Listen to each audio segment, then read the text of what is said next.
नमस्कार। इस वीडियो में हम सेल मित्र के पेमेंट गेटवे सेटिंग्स को समझेंगे। अगर आप अपने स्टोर पर ऑनलाइन पेमेंट्स एक्सेप्ट करना चाहते हैं, जैसे UPI, credit card, debit card, net banking, wallet payments, तो आपको एक पेमेंट गेटवे कनेक्ट करना होगा। पेमेंट गेटवे एक सिक्योर सिस्टम होता है जो कस्टमर से पेमेंट कलेक्ट करता है और उसे सेफली सेलर के बैंक अकाउंट में ट्रांसफर करता है।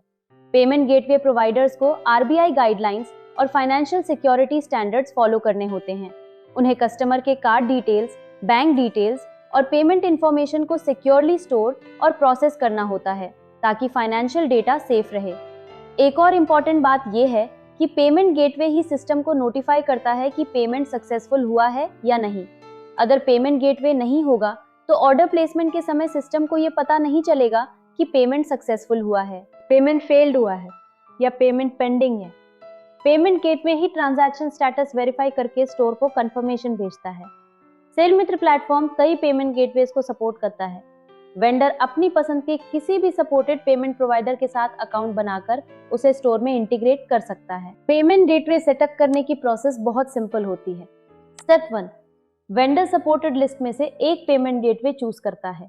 स्टेप 2, वेंडर उस पेमेंट प्रोवाइडर की वेबसाइट पर जाकर अकाउंट क्रिएट करता है। स्टेप 3, प्रोवाइडर से मिलने वाली एपीआई कीज या क्रेडेंशियल्स एडमिन पैनल में एंटर करता है। स्टेप 4, वेरिफिकेशन कंप्लीट होने के बाद स्टोर पर ऑनलाइन पेमेंट्स एक्टिवेट हो जाते हैं। इसके बाद कस्टमर्स चेकआउट पेज पर ऑनलाइन पेमेंट मेथड से पेमेंट कर सकते हैं। भारत में अधिकतर पेमेंट गेटवेज पर ट्रांजैक्शन फी मॉडल पर काम करते हैं। टिपिकल चार्जेस इस प्रकार हो सकते हैं। यूपीआई पेमेंट्स लगभग 0% से 2% तक, डेबिट कार्ड्स लगभग 0.4% से 0.9% तक, क्रेडिट कार्ड्स लगभग 1.5% से 2.2% तक, नेट बैंकिंग लगभग 1% से 1.5% तक, डोमेस्टिक पेमेंट्स लगभग 1.9% to 2% plus GST, international cards, MX, diners, EMI लगभग 3% प्लस जीएसटी। कुछ गेटवेज 2 से 3 रुपए पर ट्रांजैक्शन एक्स्ट्रा प्रोसेसिंग फी भी चार्ज कर सकते हैं।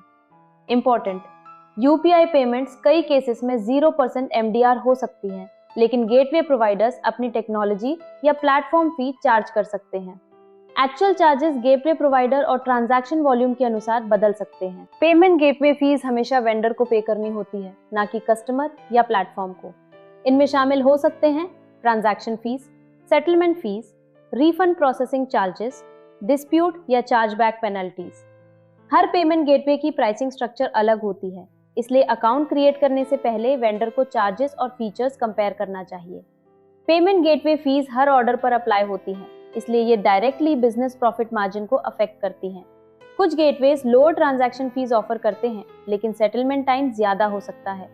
कुछ गेटवेज इंटरनेशनल कार्ड्स या वॉलेट्स पर एक्स्ट्रा चार्जेस लेते हैं, और अगर आप बाद में पेमेंट गेटवे चेंज करना चाहते हैं तो आपको रीवेरिफिकेशन और कॉन्फ़िगरेशन फिर से करना पड़ सकता है। ये समझना बहुत इंपॉर्टेंट है कि सेल मित्र प्लेटफॉर्म केवल पेमेंट गेटवे इंटीग्रेशन प्रोवाइड करता है। एक्चुअल पेमेंट प्रोसेसिंग वेंडर और पेमेंट गेटवे प्रोवाइडर के बीच होता है। जब कस्टमर पेमेंट करता है, पेमेंट गेटवे अमाउंट कलेक्ट करता है। अमाउंट डायरेक्टली वेंडर के बैंक अकाउंट में सेटल होता है। प्लेटफॉर्म किसी भी स्टेज पर पैसे होल्ड या ट्रांसफर नहीं करता, इसलिए पेमेंट से जुड़ी किसी भी इशू के लिए वेंडर को अपने पेमेंट गेटवे प्रोवाइडर से कांटेक्ट करना होगा।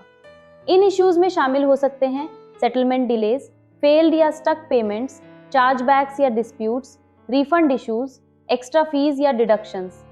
प्लेटफॉर्म टीम केवल यह वेरीफाई कर सकती है कि गेटवे कॉन्फ़िगरेशन सही है या नहीं, लेकिन पेमेंट डिस्प्यूट्स में इंटरवीन नहीं कर सकती। पेमेंट गेटवे चूज करने से पहले वेंडर्स को कुछ इंपॉर्टेंट फैक्टर्स रिव्यू करने चाहिए, जैसे transaction fees, setup requirements, settlement timelines, refund processing rules, support, quality और रिलायबिलिटी। सही पेमेंट गेटवे चूज करने से कस्टमर एक्सपीरियंस बेहतर होता है और बिजनेस ऑपरेशंस स्मूथ रहते हैं। Thank you.